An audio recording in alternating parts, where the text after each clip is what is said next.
Sud Radio, l'œil de l'expert. L'œil de l'expert ce matin, c'est Mathieu Vallet. Bonjour Mathieu Vallet. Bonjour. Vous êtes porte-parole et secrétaire national adjoint du syndicat indépendant des commissaires de police. Je vous ai demandé d'être là ce matin pour réagir à ce qui s'est passé dans le Val d'Oise. Un policier hors service roué de coups dans un train par 4 individus après avoir été reconnu. C'est une fois de plus une agression contre des policiers. On peut parler des tags qui ont été relevés également la semaine dernière. Enfin, on a l'impression que les policiers sont de plus en plus pris pour cible, même si ce n'est pas nouveau.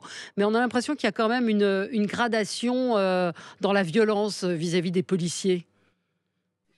Oui, vous avez raison de dire que c'est de plus en plus difficile. Et puis là, le plus inquiétant, c'est que c'est un policier hors service qui est regagné comme tout à chacun son domicile après son travail, qui a été identifié en tant que tel par 4 voyous, 4 individus barbares qui ont commis une agression abjecte en tenant des propos sans équivoque. On va te crever, on va te tuer, t'es un sale flic de merde.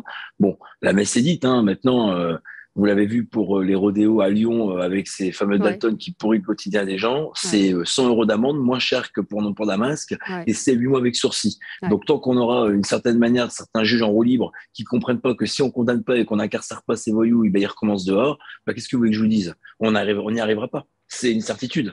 Si on a une justice qui est pas à la suite des actions de police, si on interpelle et que derrière on libère, voilà. Aujourd'hui, il y a une vraie exaspération, sauf que là, on s'en prend directement à l'intimité des policiers, à leur famille et à leurs personnes parce qu'ils sont policiers. Leur seul tort, c'est d'être protecteur de la nation, de protéger le peuple. Donc, c'est insupportable. Comment il va le policier qui a été agressé ?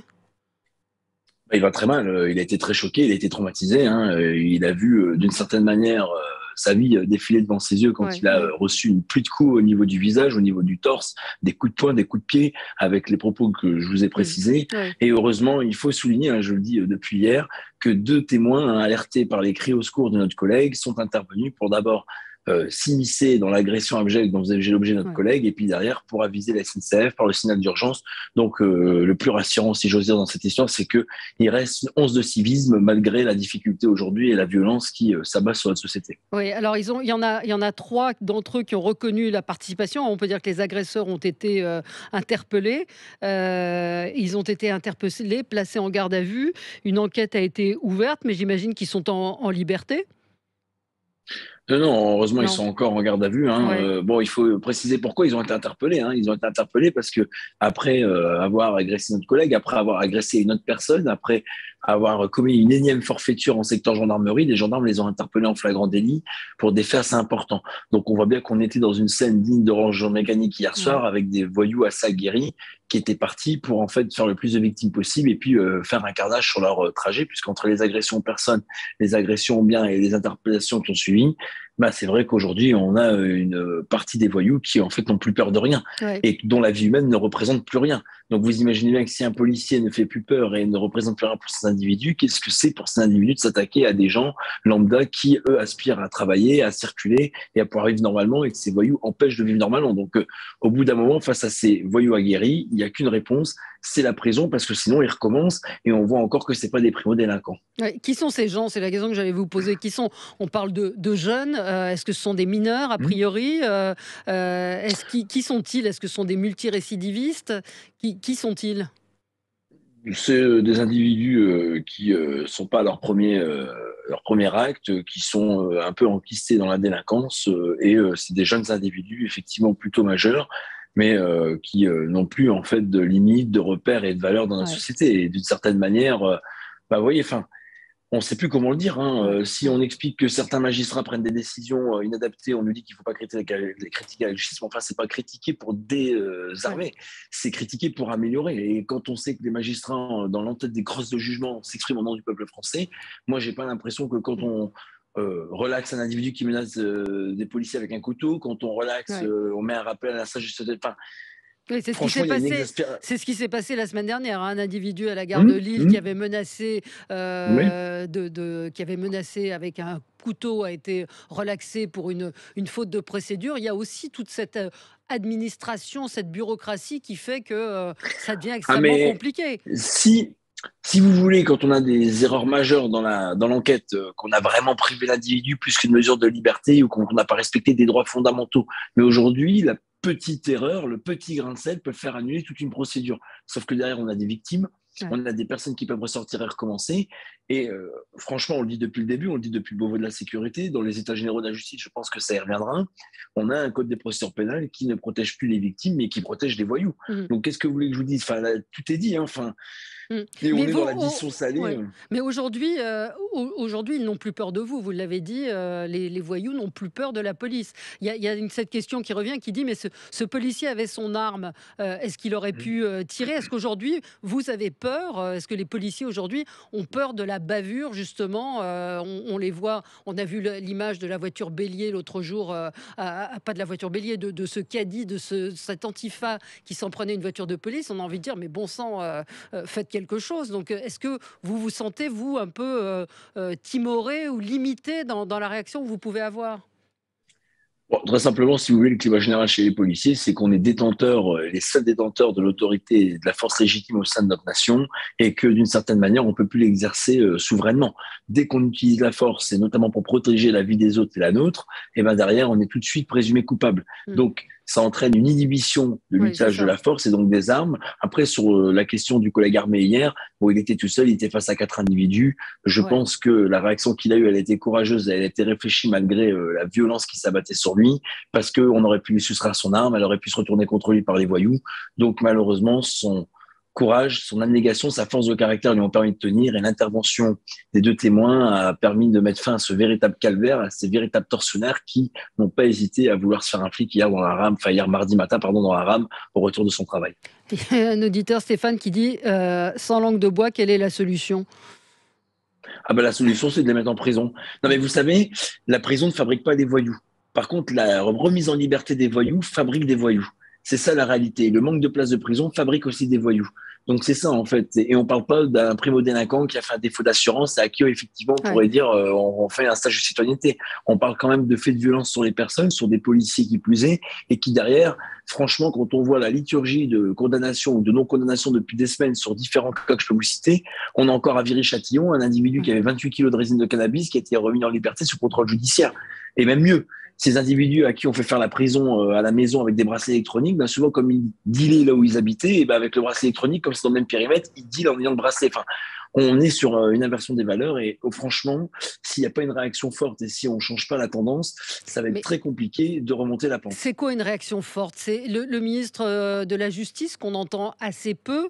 Mmh. Vous évoquiez les Dalton, on va en reparler tout à l'heure. Donc, ces délinquants, moi je les appelle des délinquants, pas des jeunes qui Mmh. font des rodéos habillés Mmh. en Dalton. Il y en a un qui a été arrêté et condamné à de la prison avec sursis. Donc, quel rôle peut jouer le ministre de la Justice? Est-ce qu'il n'y a pas une directive quand même aussi qui peut venir de sa part, même si la justice est indépendante, mais pour appeler à des peines quand même un peu plus sévères? Ouais. Suite à l'affaire d'Éric Masson, ce policier d'Avignon qui, le 5 mai 2021, a trouvé la mort sur un deal de rue, il y avait une circulaire pénale qui enjoignait les procureurs, qui représentent les intérêts de la société et sur lequel le garde des Sceaux a compétence, puisque c'est lui qui détermine la politique pénale du gouvernement, a demandé qu'il y ait des mesures fermes et implacables. Force est de constater que ce n'est pas le cas. Donc les conséquences du décès d'Éric Masson n'ont été absolument pas tirées de certains magistrats. Et pour aller plus loin, M. Dupond-Moretti aurait été d'usage qu'il ait un mot de soutien pour ce policier. Encore une fois, Ouais. ce n'est pas le cas. Nous, on a proposé des places de prison supplémentaires. Il n'y a Ben pas oui, de mais budget. On ben a oui. proposé des peines planchées, c'est-à-dire que le voyou qui récidive, c'est-à-dire qui recommet des violences pour lesquelles il a déjà été interpellé, il a la certitude qu'il va écoper d'une peine minimale qui va l'emmener en prison. C'est pas dans son idéologie. On a proposé également qu'on supprime toutes ces mesures cosmétiques, du stage de citoyenneté, du rappel à la loi dont on nous prend pour des idiots parce qu'on va le remplacer par un avertissement Ouais. préalable judiciaire. Enfin, je sais même plus comment on le dit puisque à force de faire des acronymes dont les gens ne comprennent plus rien, c'est un peu pour nous perdre. Bon, vous voyez, il y a des mesures fortes qui peuvent être prises. Maintenant, je vous dis, tant qu'il n'y a pas de courage et de volonté politique, et ce qui semble pas être le cas de M. Dupond-Moretti, et ben c'est tout, on va rester au statu quo. Et le statu quo, c'est quoi? C'est des nouvelles victimes, c'est à nouveau des tweets et puis des messages de recueillement parce que la mesure de la situation n'a Mm. pas été prise en compte par celui qui est aux responsabilités, notamment celui qui est à Place Vendôme. Mais vous savez, c'est vrai qu'à Place Vendôme, à Paris, il n'y a pas de rodéo, il n'y a pas trop d'agressions à part les braquages de bijouterie. Donc, c'est beaucoup plus facile de pouvoir prendre des non-décisions quand on est surprotégé que quand on est exposé à la violence, comme beaucoup de nos concitoyens. Ouais, et votre ministre de tutelle, Monsieur Darmanin, vous avez le sentiment que ce sont des effets d'annonce? Parce qu'on dit que ces annonces qui ont été faites pour essayer d'éliminer les points de deal, ont provoqué aussi un certain nombre de réactions. Est-ce que ça a été, effectif ça? Non, mais ça, c'est très simple. En fait, si vous voulez, avant, on faisait des points de deal, quand on faisait des cambriolages, quand on faisait des voitures volées. Aujourd'hui, la priorité sur la publique, c'est de faire, et d'abord et avant tout, des points de deal. Donc, on ne déstabilise pas les trafics, on les gêne. Mais c'est comme vous, quand une personne vous gêne tous les jours, toutes les nuits, sur toute votre activité, soit vous vous en séparez, soit au bout d'un moment, vous rentrez en conflit. Là, c'est pareil. On a des voyous aujourd'hui qui savent bien que la priorité, c'est les stupes, et qui avant étaient un peu plus tranquilles. Aujourd'hui, ils le sont moins. Et donc, l'idée, c'est que comme ils peuvent pas, il le voit bien par des intimidations, par des menaces verbales, faire disparaître les policiers. On a la Duchère à Lyon des tirs à la Kalachnikov, on a à Alençon 13 voitures brûlées au lendemain d'interpellation d'un dealer, on a à Villeneuve d'Ascq des tirs de mortier sur un commissariat parce que l'après-midi des CRS ont eu malheur d'intercepter un individu qui faisait du rodéo. Donc aujourd'hui, en fait, ces voyous qui sentent qu'il y a un peu plus de fermeté et un peu plus de rapidité sur l'interpellation de ces voyous, ils sont dans une logique de la loi du talion, œil pour œil, dent pour dent. Dès qu'on interpelle, dès qu'on démantèle, dès qu'on s'en prend aux voyous, ils s'en prennent aux policiers. De toute façon, vous savez, c'est des gens très limités intellectuellement qui sont dans une logique de bande rivale et qui considèrent les policiers comme une bande rivale. Sauf que les bandes, on sait comment ça se termine. Vous prenez les trafics de stupéfiants dans le nord de Marseille, dans la banlieue lyonnaise ou même dans des agglomérations moins grandes, ils se tirent à coups de Kalachnikov pour régler les différends entre eux. Il n'y a pas de prud'homme, il n'y a pas de tribunaux, il n'y a pas de justice étatique. C'est une justice en fait des voyous, c'est une justice barbare et sauvage. Ouais. D'une certaine manière, on a un côté assez animaliste de la chose. On a de moins en moins des êtres humains, on a des animaux en fait qui se comportent en tant que tels. Quand vous avez des tels comportements, mais je vous dis, c'est pas alarmiste et c'est pas caricatural. Non, c'est la réalité. Et c'est pas faute d'alerter depuis des années et des années. Et surtout, on fait des propositions. On fait des propositions. On n'est pas dans le constat. Vous avez vu, j'en ai fait plein. On fait plein de propositions. Mais écoutez, vous savez, je ne l'ai pas encore dit, mais on a écouté pendant 30 ans des élus politiques qui n'ont résolu aucune problématique de la France. Si aujourd'hui on est dans cet état-là, c'est qu'il y a des choses qui n'ont pas été faites avant. Est-ce qu'aujourd'hui, on peut peut-être plus écouter les acteurs de terrain, les infirmières dans les hôpitaux pour améliorer le système de soins, les policiers pour améliorer le système de sécurité, vous voyez, les sachants, les praticiens. Peut-être que si on leur donne un peu plus la parole aujourd'hui, il faudrait peut-être essayer de rentrer dans cette voie-là plutôt que d'écouter certaines personnes qui visiblement ont des discours creux et ne connaissent pas la réalité des Français au quotidien de ce qu'ils vivent. Parce que ça fait des années, je le dis assez régulièrement sur cette antenne, en 2000, quand j'étais sur LCI, un pompier m'avait raconté que, donc en 2000, c'était il y a plus de 20 ans, des pompiers se faisaient agresser quand ils allaient dans les cités pour intervenir. On leur trouait on lacérait les tuyaux et puis ils tombaient dans des embuscades et ils se faisaient caillasser. C'était il y a déjà 20 ans. Qu'est-ce qu'on a fait depuis 20 ans? Rien. Enfin, rien. Ça n'a fait. En fait, c'est pas nouveau. C'est ce que je veux dire, c'est que c'est pas des phénomènes nouveaux. Non, mais de toute façon, regardez, une mesure très claire, c'est que les prisons, ça prend du temps. Sauf que sur 2017, le président Emmanuel Macron, en tout cas à l'époque candidat, avait promis 15 000 places. Aujourd'hui, le 1er juin 2022, ça sera 7 000. Il en manque 8 000. Ouais. On nous dit les 8 000, c'est pour 2027. Mais en 2022, l'année prochaine, on verra les candidats ce qu'ils proposent en termes de nombre de places. Mais à chaque fois, on en propose. Ouais. On nous en promet 30, 40 000, 50 000. En fait, il y en a à peine que 30%, 40% qui sont livrés. Ouais. Moi, j'entends que le ministre de la Justice dit qu'il y a des communes qui ne veulent pas accueillir des prisons. Au bout d'un moment, c'est une question d'intérêt supérieur de la nation. Non, mais vous savez, on sait faire un droit de préemption par l'État lorsqu'il s'agit des intérêts vitaux de la nation. Là, on n'a qu'à saisir des terrains et obliger certaines communes à se faire installer des prisons parce qu'au bout d'un moment, on ne peut pas se rejeter indéfiniment. Vous savez, c'est comme à Marseille. C'est le ping-pong permanent. Quand on veut démanteler un point de deal avec des checkpoints, avec des barrages faits par les dealers, la métropole dit c'est la ville dit c'est les bailleurs disant c'est les partenaires chacun se renvoie la balle et c'est pas ça le drame. Mais la solution pour vous, c'est ça. On fait des propositions. Ouais. Par exemple, sur Marseille, moi je pense que la métropole et la ville qui cohabitent ensemble pour des questions de gestion de patrimoine urbain, d'immobilier, de circulation, c'est pas bon. Voilà, il y a un échelon en trop. Et d'ailleurs, ça se renvoie la balle. Et en plus, quand c'est pas du même parti politique, ça rend compliqué. Mais voilà, il y a beaucoup de choses à faire. On fait des propositions. On n'est pas simplement dans le constat parce que tout le monde peut le faire, mais les propositions, elles sont faites. Après, il faut avoir le courage politique. En tout cas, on vous sent très en colère et on vous comprend parce que c'est insupportable de voir mais jour après là, jour. Ça commence par des policiers. mais on voyait bien que nos citoyens et nos concitoyens et les Françaises et les Français vivent au quotidien cette délinquance. Ouais. Et on va aller crescendo de pire en pire s'il n'y a pas une inversion des choses. Mais bon. Après, écoutez, on fera des tweets, on fera des recueillements. Voilà, on allumera des bougies et puis on dira il n'y a qu'à Faucon. Merci beaucoup Mathieu Valette d'avoir été avec nous, porte-parole et secrétaire national adjoint du syndicat indépendant des commissaires de police. Merci à vous, c'était très intéressant. À tout de suite pour commenter l'actualité.